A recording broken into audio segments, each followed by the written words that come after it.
News 24 पर आप देख रहे हैं सबसे बड़ा सवाल। आपके साथ मैं हूं मानक गुप्ता। 2 महीने के लंबे इंतजार के बाद गांधी परिवार के चिराग और कांग्रेस उपाध्यक्ष राहुल गांधी आज देश के सामने बोले और मोदी सरकार के खिलाफ जंग का ऐलान कर दिया। जंग जमीन की, जंग कांग्रेस को दोबारा जीवित करने की, जंग अपनी विरासत को बचाए रखने की। राहुल सिर्फ 20 मिनट बोले रामलीला मैदान में, लेकिन उनके भाषण का एक एक शब्द प्रधानमंत्री मोदी के लिए था। इकलौता टारगेट मोदी सरकार थी। राहुल ने मोदी पर बड़ा आरोप लगाते हुए कहा कि मोदी ने लोकसभा चुनाव जीतने के लिए उद्योगपतियों से जो लोन लिया था, अब उसे उतारने के लिए किसानों की जमीन उन उद्योगपतियों को सौंपने की कोशिश कर रहे हैं। इस आरोप से बीजेपी तिलमिला गई है और जवाब देने के लिए नेताओं की पूरी फौज मैदान में उतर आई है। उधर प्रधानमंत्री मोदी ने भी आज बीजेपी सांसदों के सामने माना कि विरोधी उनकी सरकार की छवि गरीब विरोधी बना रहे हैं, लेकिन वो कुछ नहीं कर पा रहे हैं। उनके मंत्री, सांसद और वो खुद बेबस से हो गए। यानी राहुल की वापसी के साथ ही नरेंद्र मोदी और राहुल गांधी के बीच एक बार फिर आमने सामने की लड़ाई शुरू हो गई है। इसीलिए हमारा सबसे बड़ा सवाल आज यही है, क्या लैंड बिल से उद्योगपतियों का कर्ज उतारेंगे मोदी, जैसे राहुल गांधी आरोप लगा रहे हैं? क्या किसान विरोधी छवि से परेशान हो गए हैं मोदी?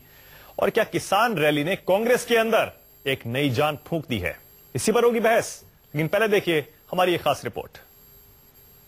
हर किसी को रहने के लिए अपना घर, वो किसके लिए है? कौन लोग हैं जिसके पास घर नहीं है? ये अमीर है क्या?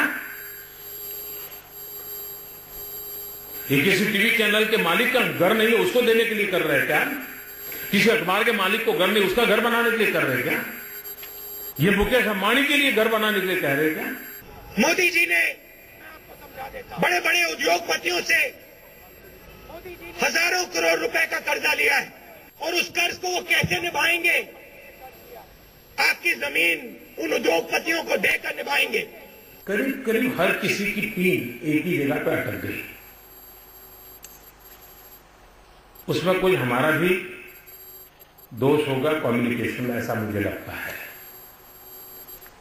हमारे यहां मैं मेरे से शुरू करता हूं। कोई मेक इन इंडिया कुछ होने वाला नहीं है। ये चाहते हैं कि एक तरफ आप कमजोर हो, आपकी जमीन छीनी जाए, और दूसरी तरफ मेक इन इंडिया बने। परिवार बिना के हैं, उसके लिए अगर मैं ये कहूं कि पुरानी सरकारें जिम्मेवार है, तो मैं गुनहगार हूं क्या? हिंदुस्तान के प्रधानमंत्री हैं और उन्होंने कहा कि 50 साल का कचरा मैं साफ कर रहा हूं। ये जो उन्होंने शब्द कहे हैं विदेश में हिंदुस्तान के बारे में, वो ना मोदी जी को शोभा देते हैं और ना प्रधानमंत्री के पद को। कौन है किसानों का हितैषी और कौन है किसान विरोधी? आखिर किसके हैं किसान, मोदी के या राहुल के? इसी को लेकर आज जमकर सियासत हुई। किसानों के दर्द पर मरहम लगाकर कांग्रेस अपनी सियासत की ऊसर जमीन को हरा भरा करने की जुगत में दिखी, तो बीजेपी के कर्णधार प्रधानमंत्री मोदी इस बात से व्यथित दिखे कि सरकार काम तो कर रही है, लेकिन काम का बखान नहीं कर पा रही। करीब करीब हर किसी की पीठ एक ही जगह पर अटक गई। उसमें कोई हमारा भी दोष होगा कम्युनिकेशन में, ऐसा मुझे लगता है। प्रधानमंत्री नरेंद्र मोदी का ये दर्द बीजेपी सांसदों की कार्यशाला में सांसदों के सामने निकला, तो उधर 56 दिन की लंबी छुट्टी के बाद राहुल गांधी को कांग्रेस ने संजीवनी बनाकर उतारा। राहुल ने किसान रैली के बहाने मोदी सरकार पर जमकर हमला किया। अपने 20 मिनट के भाषण में मोदी सरकार पर राहुल गांधी ने आरोप लगाया कि मोदी किसानों की जमीन उद्योगपतियों को देकर अपना कर्ज उतार रहे हैं। मोदी जी ने बड़े बड़े उद्योगपतियों से हजारों करोड़ रुपए का कर्जा लिया है और उस कर्ज को वो कैसे निभाएंगे? आपकी जमीन उन उद्योगपतियों को देकर निभाएंगे। राहुल और राहुल की फौज मोदी पर हमले कर रही है, तो मोदी ब्रिगेड राहुल के खिलाफ दो हाथ करने के लिए मैदान में उतर आई है। कांग्रेस पार्टी कितनी बार राहुल गांधी को रिलॉन्च करती रहेगी?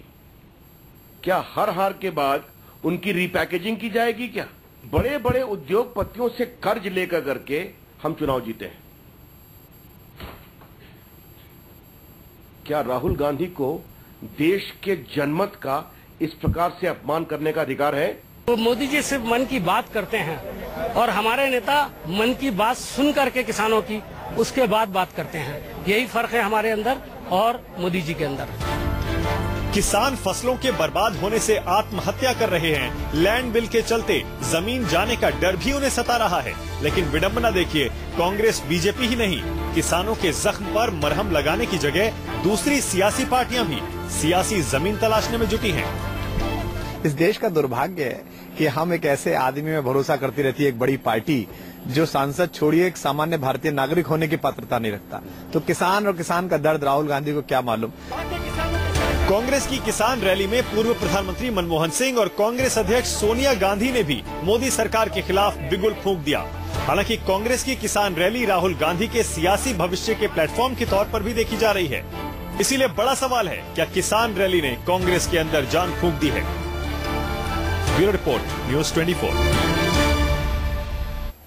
इसके अलावा सवाल यह भी है, क्या लैंड बिल से उद्योगपतियों का नरेंद्र मोदी कर्ज उतारने की कोशिश कर रहे हैं, जैसा राहुल गांधी का आरोप है। और क्या किसान विरोधी छवि से प्रधानमंत्री मोदी परेशान हो गए। इसी पर बहस करने के लिए बीजेपी से आज सबसे बड़ा सवाल में नलिन कोहली हैं, कांग्रेस से वरिष्ठ प्रवक्ता मीम अफजल, आम आदमी पार्टी से आशुतोष, राकेश टिकैत हैं, जाने माने किसान नेता, और यहां स्टूडियो में मेरे सहयोगी सुकेश रंजन। आप सभी का स्वागत है। नलिन जी आ रहे हैं अभी। मीम अफजल साहब, पहला सवाल आप ही से पूछ लेता हूं मैं। आपने बहुत जबरदस्त बड़ा गंभीर आरोप लगा दिया आपने आज प्रधानमंत्री मोदी पर कि उन्होंने चुनाव जीतने के लिए उद्योगपतियों से कर्ज लिया था और उसे चुकाने के लिए अब किसानों की जमीन उद्योगपतियों को दे रहे हैं। जवाब में आपसे सवाल पूछ रही है बीजेपी। बीजेपी ये कह रही है कि अगर गुजरात मॉडल आप बता रहे हैं कि वो ये है कि उद्योगपतियों से उधार ले लो और गरीबों की जमीन उन्हें वापस दे दो, उन्हें सौंप दो उधार चुकाने के लिए, तो वाड्रा मॉडल क्या है? वो आपसे सवाल पूछ रहे हैं, जवाब में आप किस मुंह से ये बात कर रहे हैं? मैं ये कहूंगा कि जो इलेक्शन के दौरान बाकायदा तमाम पार्टियों के नेताओं ने जो उस वक्त अपोजिशन में थे ये इल्जाम लगाया कि भारतीय जनता पार्टी ने 15-20 हजार करोड़ रुपया इलेक्शन कैंपेन में खर्च किया। वो पैसा कहां से आया? उनका इशारा उसी तरफ था। ये एक बड़ा सवाल है जिसको एक छोटे सवाल से जोड़ने की कोशिश की जा रही है, जिसकी एक कानूनी प्रक्रिया चल रही है। अच्छा, चलिए ठीक है, मैं इस बड़े सवाल को बड़े सवाल से जोड़ देता हूं। बड़े सवाल को बड़े सवाल से जोड़ देता हूं मीम अफजल साहब। और बड़ा सवाल ये कि क्या आपने पूरी तरह से बताया कि आपको हर चुनाव में चंदा कौन कौन से बड़े उद्योगपति देते हैं और आपने उनको किस तरह से सरकार में रहते हुए फायदा पहुंचाया? हमने हमेशा अपने चुनाव का हिसाब दिया है और हम पर इस तरह का इल्जाम कभी नहीं लगा जो आप मानक जी कह रहे हैं। इस तरह का इल्जाम जिस तरह मोदी जी पर लगा है, आप भी जानते हैं कि ये इल्जाम कभी भी किसी भी चुनाव के अंदर इतना बड़ा इल्जाम पहले कभी नहीं लगा जो भारतीय जनता पार्टी और मोदी जी पर लगा है। और उस वक्त आम लोगों की एक राय थी कि जितना पैसा बहाया जा रहा है, ये पैसा कहां से आया? हमने तो उतना पैसा खर्च नहीं किया। अरे क्योंकि आपको मिला नहीं हुआ। मीम अफजल साहब, आपने उतना पैसा खर्च इसलिए नहीं किया क्योंकि आपको उतना चंदा ही नहीं मिला। आपके लिए बड़ा कन्वीनियंट आर्ग्यूमेंट है कि हमने उतना पैसा नहीं खर्चा। उनको मिला इसलिए उन्होंने खर्चा, आपको नहीं मिला इसलिए आपने नहीं खर्चा। हम पर करप्शन का इल्जाम लगाते थे, हम पर करप्शन का इल्जाम लगाते थे, हमसे कहते थे हम तो लाखों करोड़ रुपया खा गए हैं, तो हम चुनाव में क्यों नहीं खर्च करते? अगर हमारे पास इतना पैसा ब्लैक मनी था तो हम क्यों छोड़ते? बीजेपी का आरोप है मीम अफजल साहब, बीजेपी का आरोप है ये कहकर कि उद्योगपतियों के हजारों करोड़ रुपए के दम पर बीजेपी ने चुनाव जीता है। राहुल गांधी ने जनमत का अपमान किया है, देश के हर एक वोटर का अपमान किया है जिसने मोदी जी को वोट दिया, मुतासिर किया है। जाहिर है इसके अंदर कोई जनमत का अपमान नहीं है। आज गांव देहातों में जाइए ना, किसानों से बात कीजिए। आज दिल्ली में आपके तमाम जितने भी रिपोर्टर्स किसानों से बात कर रहे थे, किसानों ने खुल करके कहा है हमारे साथ छल हुआ है, हमको धोखा दिया, बड़बोले की बातों में आ गए हम लोग और हम गलती कर गए और हम ये गलती नहीं करेंगे अब। ये तमाम बातें आज लोग किसान न्यूज चैनलों पर कह रहे थे। और आप चले जाइए गांव में, मैं तो खुद होकर आया हूं इस रैली के सिलसिले में। मैं तीन चार डिस्ट्रिक्ट में गया हूं और जाने के बाद मैंने लोगों से बात की है, किसानों में पदयात्रा की है और मैंने देखा है कि लोगों के अंदर कितना आक्रोश, अच्छा चलिए ठीक है, और गुस्सा है। चलिए ठीक है, आज दिल्ली ठीक है, अगर लोगों में गुस्सा है, ठीक है, अगर लोगों और किसानों में गुस्सा है तो ठीक है। अभी असेंबली इलेक्शन बहुत आ रहे हैं, लोकसभा चुनाव में तो अभी 4 साल बाकी हैं, असेंबली इलेक्शन बहुत आ रहे हैं, पता चल जाएगा। आशुतोष, आपका क्या मानना है? आशुतोष, क्योंकि आप भी सब कुछ देख रहे हैं यहाँ दिल्ली में बैठकर, और आपकी सरकार है दिल्ली में, और आपने भी किसानों के लिए अपनी तरफ से कुछ खास घोषणाएं भी की हैं कि दिल्ली में भी कुछ किसान ऐसे हैं बाहरी इलाकों में जिनकी बेमौसम बारिश से फसलें बर्बाद हुई हैं। आशुतोष, आपको क्या लग रहा है, राहुल गांधी का ये आरोप, इसमें कितना दम है? देखिए, मैं दो बातें कहना चाहूंगा। पहली बात तो यह कहना चाहूंगा कि आज बीजेपी की तरफ से रविशंकर प्रसाद को उतारा गया पार्टी को और मोदी को डिफेंड करने के लिए। इसका मतलब बिल्कुल स्पष्ट है कि चोट बिल्कुल मर्म पे जाके लगी है और बीजेपी के समझ में नहीं आ रहा है कि छवि किसान विरोधी बनने से कैसे सामना किया जाए, क्योंकि बीजेपी के जो मौजूदा प्रवक्ता हैं उनकी ना तो क्रेडिबिलिटी है और ना ये उस तरीके से डिफेंड कर सकते हैं। इसलिए एक पहली बात। दूसरी बात मैं आपसे कहना चाहता हूं कि आज किसानों की स्थिति बहुत ही खराब स्थिति है, और दिल्ली के अंदर और दिल्ली के बाहर लगातार अगर आप देखिए तो दिल्ली के बाहर जैसे उत्तर प्रदेश के इलाके हैं जहां किसानों की आत्महत्या लगातार हो रही, महाराष्ट्र के अंदर किसानों की आत्महत्या कर रहे हैं, और महाराष्ट्र का आंकड़ा मेरे पास है 601 किसान पिछले 3 महीने में आत्महत्या कर चुके हैं, जिनमें से करीब 300 किसान अकेले नागपुर में, जहां महाराष्ट्र के मुख्यमंत्री फडणवीस साहब आते हैं, वहां आत्महत्या हुई है। जबकि दिल्ली के अंदर जैसे ही फसल की बर्बादी की खबर आम आदमी पार्टी के पास पहुंची, हमने प्रति हेक्टेयर 50,000 रुपए का मुआवजा देने का ऐलान किया, यानी 1 एकड़ में 20,000, जो हिंदुस्तान के इतिहास में अब तक किसानों को दी जाने वाला सबसे बड़ा मुआवजा। ठीक है, बिल्कुल सही है, बिल्कुल सही। आशुतोष, लौट रहा हूं आपके पास। नलिन कोहली अभी जुड़ गए हैं। कोहली साहब, मीम अफजल साहब से मैंने पहले यही पूछा था जो आप कह रहे हैं कि राहुल गांधी ने जनमत का अपमान किया, ये कहकर कि उद्योगपतियों के पैसे के दम पर मोदी जी ने चुनाव जीता है। आप पहले इस बेसिक जो आज शुरुआती आरोप है उसका जवाब देना चाहेंगे नलिन कोहली? राहुल गांधी 2 महीने बाद वापसी कर रहे हैं और सीधा आरोप यह है कि उद्योगपतियों से कर्जा लिया, लोगों को बेवकूफ बनाया, चुनाव जीता, और अब वो कर्ज उतारने के लिए किसानों की जमीन उनको सौंप रहे। अब ऐसा कुछ तो आरोप उनको लगाना था और उससे थोड़ी न्यूज भी बन जाती है। मुझे लगता है राहुल गांधी जी ने जब ये आरोप लगाया तो उन्होंने अपने आप पर कई आरोप खड़े कर दिए। पहला ये कि क्या वो गरीबों के हित में 2G का घोटाला कर रहे थे, कोलगेट का घोटाला कर रहे थे? जब हजारों एकड़ जमीन उद्योगपतियों को बांटी गई, ना कोई कंसेंट, ना कोई प्रॉपर मेथड से देश का नुकसान किया कोलगेट में, तो उस टाइम क्या वो गरीबों के हित की बात कर रहे थे? तो राहुल गांधी जी कुछ भी कह सकते हैं। उनकी घर वापसी हुई है लगभग 56-57 दिनों के बाद, तो उसके बाद स्वाभाविक है कि उनके लिए एक मंच बनाया गया।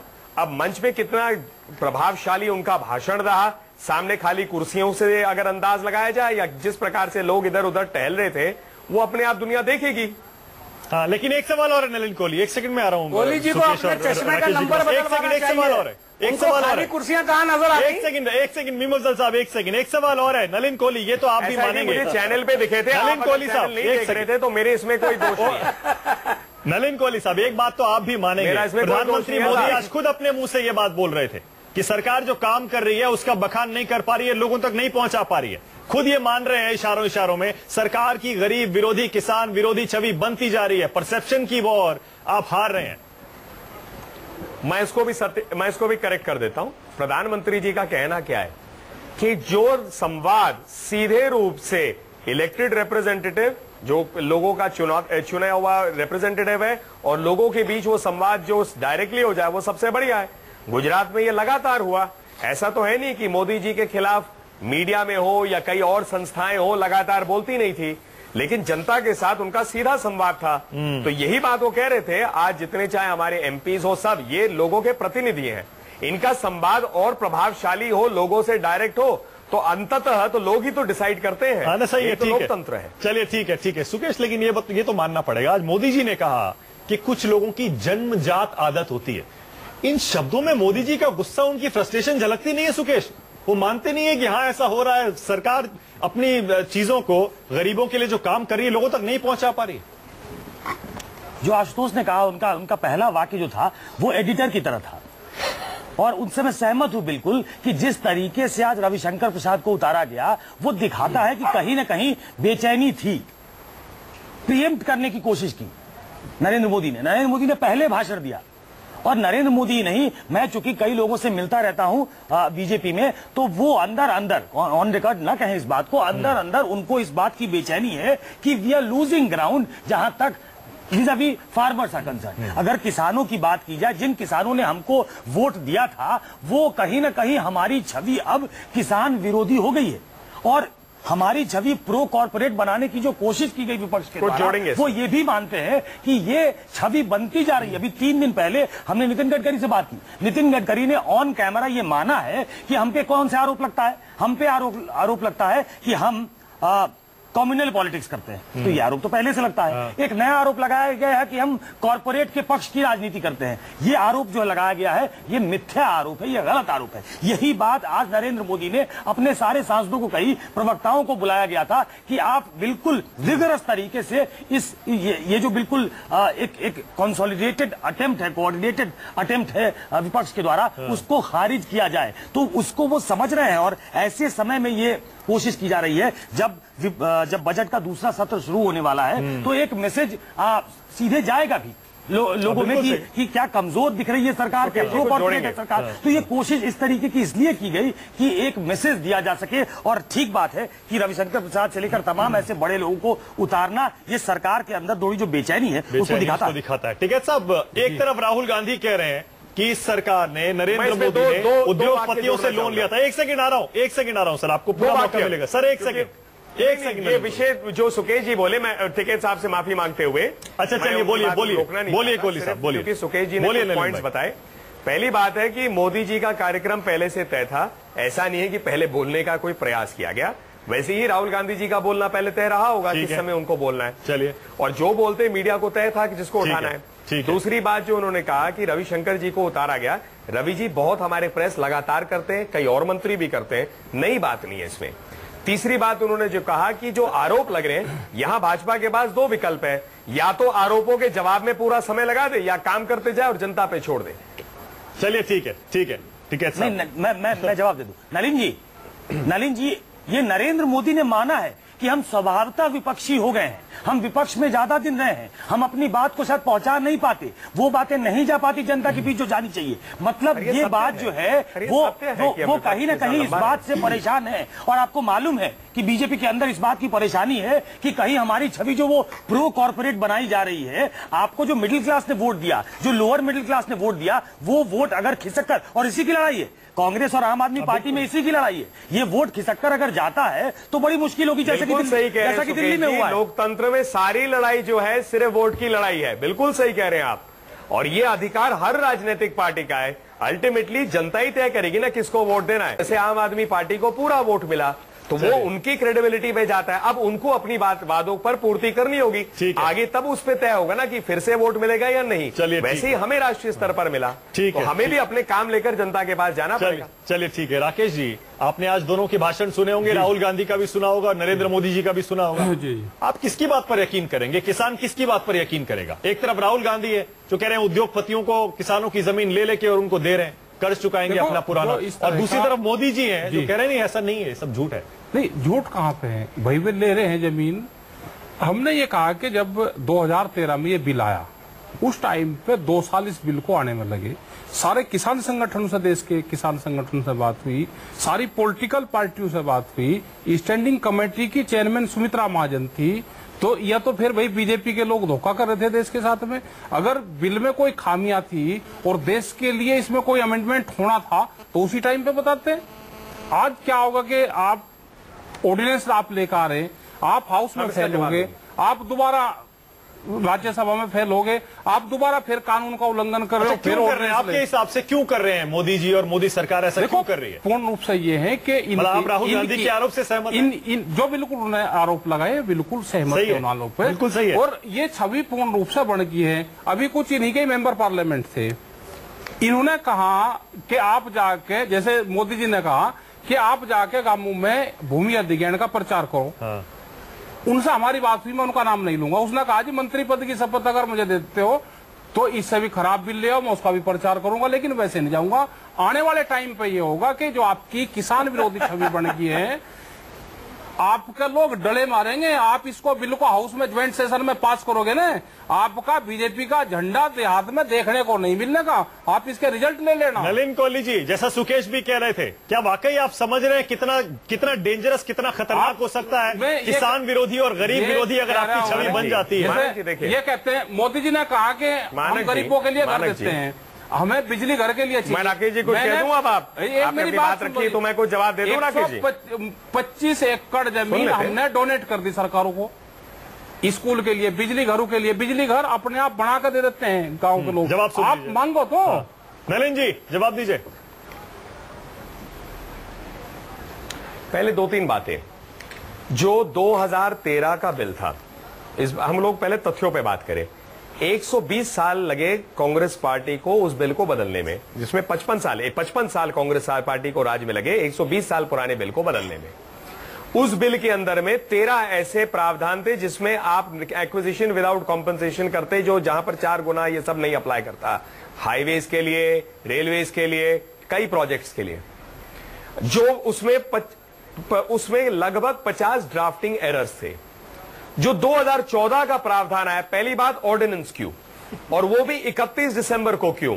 क्योंकि यदि ऑर्डिनेंस नहीं आता तो ये 13 के 13 जो एग्जेम्प्टेड एक्ट्स थे, इनके माध्यम से कोई भी एक्विजिशन होता तो एग्जेम्प्ट रहते। नए 2014 के प्रावधान में स्पष्ट रूप से इन्हें एग्जेम्प्ट को हटा दिया गया है। अब चाहे रेलवे के लिए हो, चाहे हाईवे के लिए हो, 4 गुना आपको दाम देने पड़ेंगे। अतिरिक्त इसके और भी कई चीजें हैं, नौकरी और ये सब। नलिन जी वो देखिए, आप जो कह रहे हैं, आप जो कह रहे हैं ना, आप जो कह रहे हैं उसमें लॉजिक हो सकता है, लेकिन सवाल जो उठ रहा है ना, बहुत गंभीर और बहुत बुनियादी सवाल ये कि जब 2013 में आप पूरी तरह से कांग्रेस को सपोर्ट कर रहे थे ये बिल पास करने में, तब ये सारी समझ कहां गई थी, तब ये सारे लॉजिक कहां गए थे? मीम अफजल साहब बड़ी देर से मुस्कुरा रहे हैं। मैं उसका जवाब दे रहा था, मैं आ रहा हूं उस पे, उसी पे बोल रहा हूं। मैं आपको बता रहा हूं, जो आपने भारतीय जनता पार्टी में, सुखी जी एक मिनट, जो आपने भाजपा के ऊपर में आरोप लगाया, अरे मुझे कहने तो दीजिए ना, एक वाक्य कहने, जो आरोप लगाया आपने, तो ये आरोप पहले भाजपा से पहले कांग्रेस पे आना चाहिए। पृथ्वीराज चौहान जी ने कहा 4 गुना नहीं दूंगा, 2.2 गुना दूंगा, 2.5 से कम। और आनंद शर्मा जी ने मंत्री होते हुए प्रधानमंत्री मनमोहन सिंह को चिट्ठी लिखी कि इस बिल में अब कोई भी प्रोजेक्ट नहीं हो पाएगा और सारे इंफ्रास्ट्रक्चर के प्रोजेक्ट ठप हो जाएंगे। नलिन जी, तो मुझे आरोप है भाजपा पे और लोग बताने के लिए लगते हैं कांग्रेस नेता। दोहरा करके सिर्फ मीम साहब में जोड़ देता हूँ, कहना चाहता हूँ, एक लाइन जोड़ देता हूँ। पुरानी बातें कैसे नहीं दोहराएंगे? सबसे ब्रेक लेना को हटा देंगे और उसके बारे में बोलना बंद करेंगे क्योंकि पुराना हो गया है। अच्छा ठीक है, एक और मुद्दा भी है। आशुतोष आपके पास भी आऊंगा ब्रेक के बाद, और मीम अफजल साहब आपसे भी जवाब चाहूंगा। आज राहुल गांधी की वापसी भी हुई है, इस पर भी थोड़ी सी बात करेंगे। सर ब्रेक ले रहा हूं, ब्रेक के बाद आ रहे हैं। लोग कह रहे हैं कि जो खासतौर से कांग्रेस और राहुल गांधी के विरोधी हैं कि नई बोतल में ये पुरानी शराब है। क्या बोतल भी पुरानी तो नहीं है? एक और ये सवाल भी है इस ब्रेक के बाद। लेकिन ब्रेक पर जाने से पहले हम आपकी राय भी जानना चाहते हैं न्यूज 24 पर। आज राहुल गांधी ने 2 महीने बाद देश के सामने आकर भाषण दिया, 20 मिनट का भाषण दिया। लगभग 2 महीने के बाद राहुल गांधी आज देश के सामने आकर बोले, मोदी सरकार पर जमकर हमला किया, लैंड बिल को हथियार बनाया। लेकिन एक और सवाल है, क्या आज की किसान रैली से कांग्रेस के अंदर राहुल गांधी ने एक नई जान फूंकने की कोशिश की है, या खुद उनकी ये सभा रामलीला मैदान में आज फ्लॉप शो रही? मीम अफजल साहब, आरोप यह है कि पुरानी बोतल पुरानी शराब, बोतल भी नहीं है, और बीजेपी कह रही है कितनी बार रीपैकेज करेंगे आप राहुल गांधी को? हर हार के बाद रीपैकेज करेंगे, नतीजा वही का वही है। रीलॉन्च। देखिए, पुरानी बोतल और पुरानी शराब ही है, 5 पुश्तों का है। भारतीय जनता पार्टी के पास एक भी ऐसा नेता नहीं है जिसके पास इतना लंबा एक्सपीरियंस हो सियासत का, खानदानी। तो इसलिए ये सब कहना तो बेकार है। आज ये लोग कह रहे थे, सुबह मैं भारतीय जनता पार्टी के किसी लीडर का बयान सुन रहा था, कहते रीलॉन्चिंग की है, लॉन्चिंग हुई है। हमने राहुल गांधी को रिलॉन्च नहीं किया है, रिलॉन्च उनको किया जाता है जो नए होते हैं, ये तो पुराने हैं। हाँ, हमने किसानों के मुद्दे को जरूर लॉन्च करने का काम किया है। मुझे याद है कि मोदी जी ने एक तकरीर की थी पठानकोट में, और उसकी तारीख भी बता देता हूं, 25 अप्रैल 2014 को। उन्होंने कहा था कांग्रेस पर हमला करते हुए कि इस दौर में एक ही नारा है, मर जवान मर किसान। और मर जवान से उनका मतलब था कि पाकिस्तान बॉर्डर पर हमारे जवान मर रहे हैं और हमारी सरकार कुछ नहीं कर रही। मर किसान के लिए उन्होंने जो बात कही थी, अभी आशुतोष जी ने पूरी फिगर्स दी है कि 601 लोग मर चुके हैं इनके दौर में, और अभी तक इन्होंने कर्जा माफी का कोई काम नहीं किया, जबकि हमने 17,000 करोड़ रुपए कर्जा माफ किया था। मैं इस बिल के बारे में ज्यादा इसलिए नहीं बोलूंगा कि हम लोग तो गांव से आए नहीं हैं, लेकिन जो गांव से आए हुए एक यहाँ पर राकेश साहब बैठे हैं, राकेश टिकैत जी, उन्होंने 2 और 2 4 सीधी बात बता दी है। मोदी जी ने 2 महीने पहले अपने सांसदों को कहा था कि आप जाओ और गांव-गांव जाकर के लोगों को समझाओ कि ये बिल बहुत शानदार है।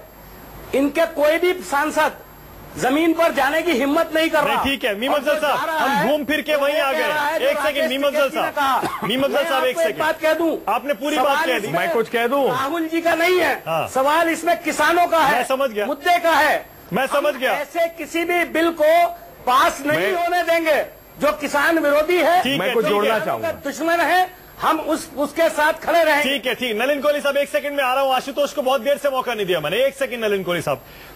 मीम अफजल साहब, आपने बड़ी चतुराई से राहुल गांधी के सवाल को घुमाकर, चारों तरफ घुमाकर गोल गोल और वापस आप किसानों के मुद्दे पर ले आए और मोदी जी के भाषण पर ले आए। आशुतोष के आंकड़ों का आप इस्तेमाल कर रहे थे।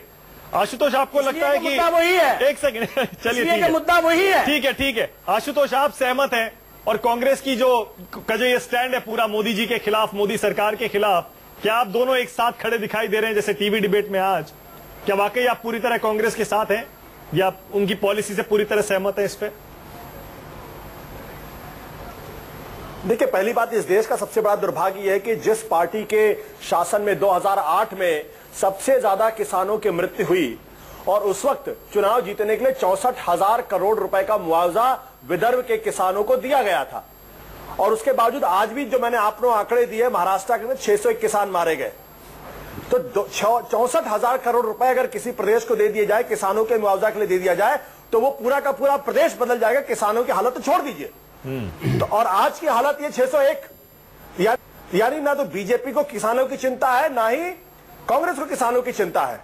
दरअसल ये दोनों ऐसी पार्टियां हैं जो बड़े बड़े कॉर्पोरेट्स को खुश करने के लिए कुछ भी कर सकती हैं। आप जान, नरेंद्र मोदी की विदेश यात्रा का आखिर ऐसे कौन से सुरखाब पे पर लगे हैं कि अडानी जी हर विदेश यात्रा में नरेंद्र मोदी के साथ रहते? क्यों नहीं किसी किसान, बड़े किसान को साथ लेके चलते? अडानी जी ने कौन सा देश हित में काम किया है? आपका यही आरोप राहुल गांधी और कांग्रेस के लिए भी है ना? आपका यही आरोप आपका राहुल गांधी और कांग्रेस के लिए भी है ना?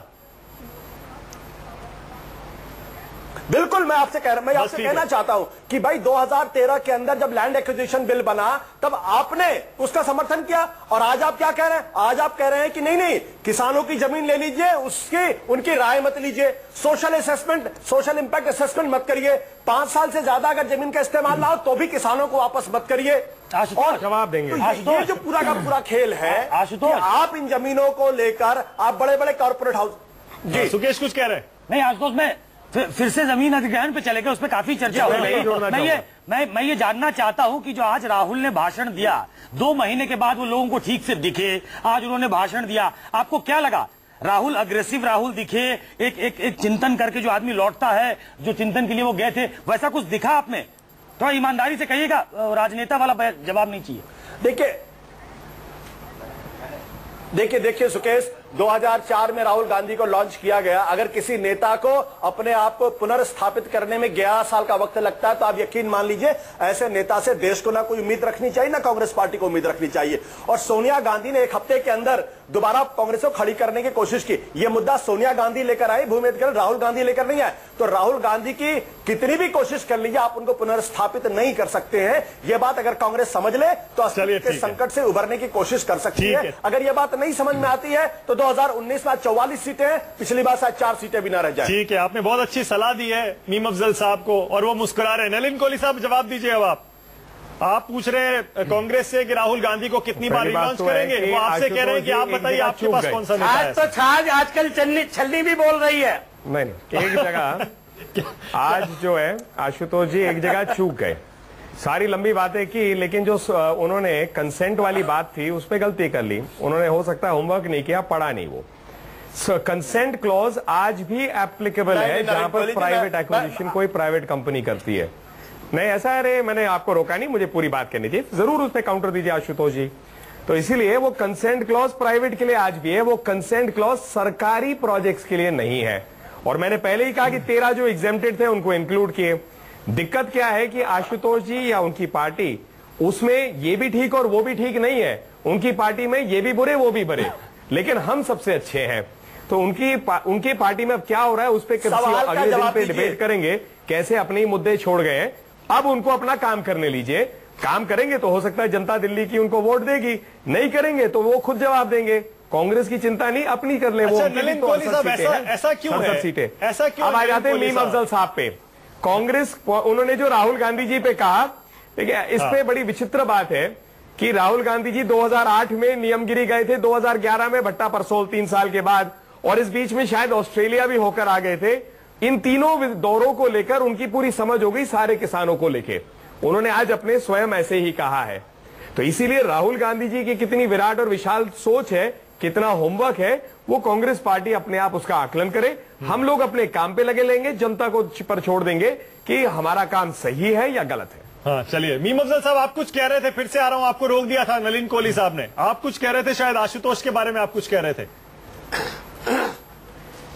नहीं, आशुतोष जी ने जो बातें कही, जाहिर है 2013 में बिल आया था तो आशुतोष जी आप ही की तरह टेलीविजन पर बैठ करके हमसे सवाल किया करते थे। आज वो हमसे सवाल दूसरे अंदाज से कर रहे हैं, नेताओं के अंदाज में कर रहे हैं। मुझे उनकी तरक्की पर खुशी है, लेकिन उनके साथ उनकी पार्टी बनाने वालों की जो तनज़्ज़ुली हुई है, जो उनका डिग्रेशन हुआ है, वो भी बड़ा दिलचस्प है। कुछ उस पर भी तबसरा फरमाएं तो बहुत अच्छा होगा। दूसरी बात, एक बात मैं ये बताना चाहता हूं कि नलिन कोहली जी ने कहा राहुल जी के ताल्लुक से कि वो ऑस्ट्रेलिया भी हुआ है। पिछले 10 महीने प्रधानमंत्री जी ने 15 दौरे किए हैं। एक्सपीरियंस उनका इतना बड़ा है कि पहले तो बहुत संयम में बातें करते थे, अब घर के मुद्दे वहां पर डिस्कस करने लगे हैं। मुझे लगता है कि वो ऑस्ट्रेलिया, अमेरिका, तमाम जिन मुल्कों में गए हैं वहां भी जाकर के अगली बार चुनाव लड़ने का शायद प्रोग्राम बना रहे हैं। अच्छा मीम अफजल साहब, वहां मुझे लगता है कि हिंदुस्तानियों से धन्यवाद। मैं आशा कर रहा था कि आप इस विषय को उठाएंगे मीम अफजल साहब। भाषण भाई साहब, मुझे लग रहा था आप उठाएंगे। मैं एक वाक्य जोड़ रहा हूँ, उससे ज्यादा नहीं मीम साहब, एक ही वाक्य जोड़ रहा हूँ कि प्रधानमंत्री जी घूमने के लिए नहीं गए। मुझे एक यात्रा दिखा दीजिए राहुल गांधी जी की देश की सेवा में या कोई ऐसे बड़े विशाल काम के लिए वो देश के बाहर गए, और एक मुझे छुट्टी की यात्रा दिखा दीजिए प्रधानमंत्री जी की। इस पर अलग से बहस रख लीजिएगा। अरे मैं भी समझ रहा हूँ, आप कई बार आप एम्बेसडर भी रहे हैं, मैं जानता हूँ ये, लेकिन राहुल गांधी जी पे बता दीजिए ना। अरे भाई साहब, कौन सी एक यात्रा देश हित में राहुल जी ने उठाई है छुट्टी पे, और मुझे प्रधानमंत्री जी की एक यात्रा दिखा दीजिए। चलिए मुझे लग रहा है एक सेकंड मीम अफजल साहब, मीम अफजल साहब एक गंभीर सवाल पूछ रहा हूँ आपसे। एक सेकंड मीम अफजल साहब, देश हित में जैसे नरेंद्र मोदी जी कर रहे हैं। मीम अफजल साहब थोड़ी सी गंभीरता ला रहा हूँ डिबेट में, क्योंकि देखिए आज राहुल गांधी कांग्रेस के नेता स्टैंडअलोन बायलैटरल हुआ, 17 साल बाद नेपाल का हुआ, 28 साल के बाद ऑस्ट्रेलिया हुआ। इसमें किसने रोका? 33 साल के बाद सेशल्स, एक सेकंड किसने रोका साहब? और 42 साल बाद कनाडा का, मीम अफजल साहब सवाल सुन लीजिए सर मेरा सवाल सुन लीजिए। जानकारी है। अच्छा मीम अफजल साहब सवाल तो सुन लीजिए। सवाल ये है मीम अफजल साहब, आज जब राहुल गांधी भाषण दे रहे थे, स्टैंड अलोन बायलैटरल क्या होता है मीम साहब? आप तो अभी अपनी बहुत लंबी चौड़े और बता रहे थे ना कि आप मंत्रालय में रह चुके हैं। अरे सर जब डॉक्टर मनमोहन सिंह जी गए थे केवल कनाडा में बायलैटरल विजिट के लिए गए थे G20 के लिए। अच्छा ठीक है सर, ये डिबेट बहुत हो चुकी है, फिर करेंगे। आज राहुल गांधी और किसान का मुद्दा है। मीम अफजल साहब सवाल सुन लीजिए एक सेकंड मेरा प्लीज। अरे आप आपस में ही बहस करते रहेंगे सर, हम क्या करेंगे? मीम अफजल साहब सवाल मेरा छोटा सा ये है, आज राहुल गांधी भाषण दे रहे थे, नहीं पूछा आप वैसे तो जब नरेंद्र मोदी भाषण देते हुए कोई चूक कर जाते हैं, कुछ हिस्टोरिकल फैक्ट गलत बोल जाते हैं, आप उसको मुद्दा बना लेते हैं। आज राहुल गांधी ने भी बहुत गलतियां की अपने भाषण में।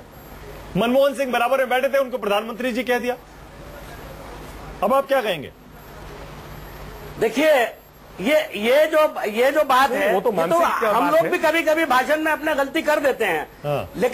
लेकिन प्रधानमंत्री जाकर कहें कि 42 साल के बाद विजिट हो रहा है, ये एरर है। और उसको टेक्निकल आप जानते हैं कि प्रधानमंत्री का हर विजिट, चाहे वो रास्ते में जा रहे हो, उसमें भी एक अगर विजिट होता है, इसका जवाब देंगे, अपनी एक अहमियत होती है।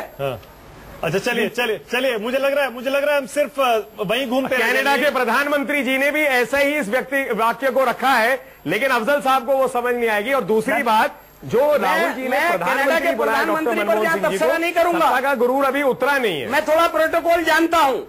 नहीं नलिन जी, मीम अफजल साहब, तो ऐसा राहुल की गूगल कर लीजिए, प्रोटोकॉल की आवश्यकता नहीं है, गूगल कर लीजिए। हम विषयांतर हो रहे हैं, कई न्यूज़पेपर्स ने वहीं पर नलिन जी हम विषयांतर हो रहे हैं। हम राहुल की पॉलिटिक्स को डिस्कस करना चाहते थे।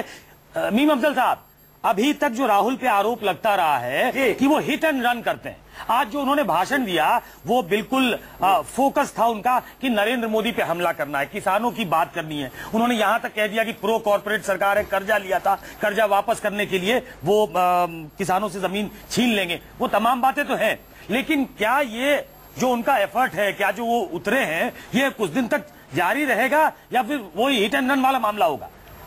ये राहुल की पॉलिटिक्स जो है ना, वो उससे बहुत प्रभावित रहती है। उन्होंने अपनी तकरीर में कहा और किसानों को ये कहा कि आपका जो मुद्दा है हम उसके साथ खड़े हैं और मैं हर जगह नजर आऊंगा।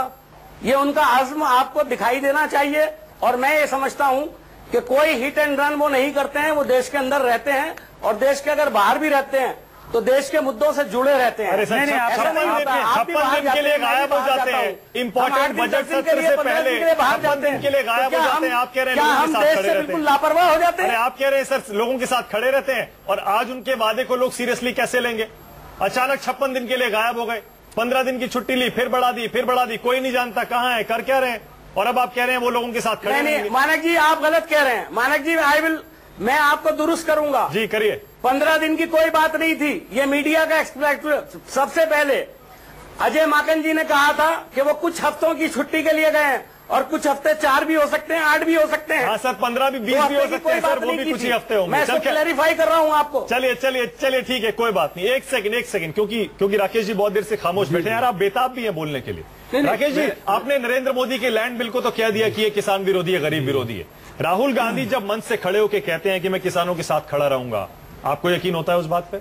देखो, जैसे इसमें बीजेपी को चिंता करने की जरूरत नहीं है।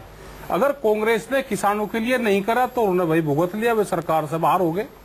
अब आप उस पर ये जो कटाक्ष एक दूसरे पे कर रहे हैं, आप राहुल की बात करिए ना। देखो किसान का चेहरा, राहुल पे नहीं, मैं सबकी बात कर रहा हूँ। नहीं, आप राहुल गांधी की बात करिए। मैं ये कह रहा हूँ, कांग्रेस के नेता राहुल गांधी है, राहुल सबसे बड़ी विपक्षी पार्टी है। देखो, अगर चेहरा वे किसान का नहीं दिखाएंगे, किसान का चेहरा लगाना पड़ेगा सबको। अगर नहीं दिखाएंगे तो सब लोग साफ होंगे, वे राहुल गांधी में बोलने से बच क्यों रहे? नहीं, ऐसा नहीं, वो नरेंद्र मोदी हो।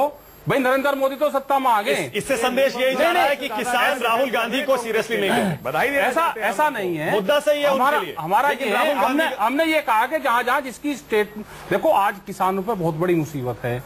किसान सब की तरफ आस लगाए बैठ रहा है कि हमें कहां से ज्यादा प्रभावशाली। हमने ये कहा है कि जहां सरकारें हैं, जिस प्रदेश में जिसकी सरकारें हैं, वे सरकारें किसानों का चेहरा लेकर आए सामने, और नहीं तो यही अर्थ होगा जो समय खत्म हो गया। जो आप पार्टी ने दिल्ली में करा है, हर जगह यही अर्थ होगा। जो किसानों की बात, गांव की बात नहीं करेगा, उसको जनता वोट नहीं देने की। बिल्कुल, किसानों की बात, किसानों का चेहरा लेकर आना पड़ेगा, किसानों की बात करनी पड़ेगी, गरीबों की बात करनी पड़ेगी। जरूरत नहीं है राकेश जी, बहुत सही बात आप कह रहे हैं। किसानों की, गरीबों की बात करनी पड़ेगी, विकास की बात भी करनी पड़ेगी। जो बुनियादी सुविधाएं लोगों को, गांव को, छोटे कस्बों को, नगरों को, शहरों को मुहैया करानी है, उनकी बात हम तो कह रहे हैं कि नरेंद्र मोदी, बहुत शुक्रिया सर, बहुत शुक्रिया। लोग सुन रहे हैं। नरेंद्र मोदी जी ये कहें कि आप जमीन दान करो, धन्यवाद। आप लो जमीन दान में, बहुत शुक्रिया सर, बहुत शुक्रिया। नलिन कोहली, मीम अफजल, आशुतोष, बहुत शुक्रिया। थैंक यू, बहुत शुक्रिया।